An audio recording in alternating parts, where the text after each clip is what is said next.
let's take another example. My child can read the words, but has trouble understanding what he or she is reading. Yes. What do I do now? Well, it depends on, again, this is something that you have to look at rather carefully. If the child is reading and getting them correctly, but reading at a very slow rate, what is happening is all of their attention is focused on trying to get those words off the page, and there's little, if any, attention left over to be able to try to figure out what's happening here.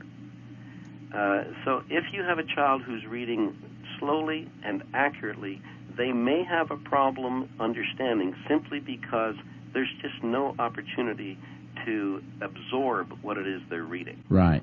If the child is reading fluently at a couple of hundred words a minute, somewhere in the 150 to 200 range, and not making errors, now we have a comprehension problem. Okay. They're getting a nice smooth flow of information, but they're not being able to make sense of it. Well, then we adopt comprehension strategies so that we teach them, okay, tell me what happened.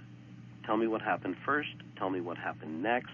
And we do the journalistic approach. Sure. The why, the 5 W's, where, when, why, how, and right. And all of that.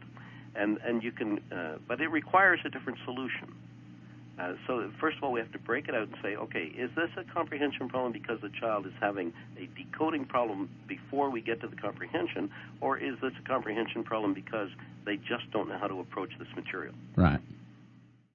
Well, let's talk phonics for a minute. Yes. We teach phonics. We use that method, and I know that there's probably a variety of curricula out there that may even approach that a little bit differently. But there's an ongoing argument about phonics and whole language. Which one is right? Well, if one looks at the data, and if you look at the 100,000 studies that the President's reading panel read before they promulgated the No Child Left Behind information, right. It was very clear that phonics is the way to teach children. And I tell people this is not an either-or. This is not phonics versus whole language. Sure. What this is phonics as a precursor to any other skills that a child needs to learn. Very good. There was that period when people tried to teach children whole words, and they had to memorize them. Right. But that system just does not work with children who are having difficulty. Again, it will probably work with 65% of the kids. Sure. But if the child is having an issue, then that's not the way to solve it. And so what I say to parents is, teaching phonics is a walk in the park. Most teachers do a pretty fair job, whether they're homeschoolers or right. public school teachers. They do a good job of teaching the phonics. That's not the issue.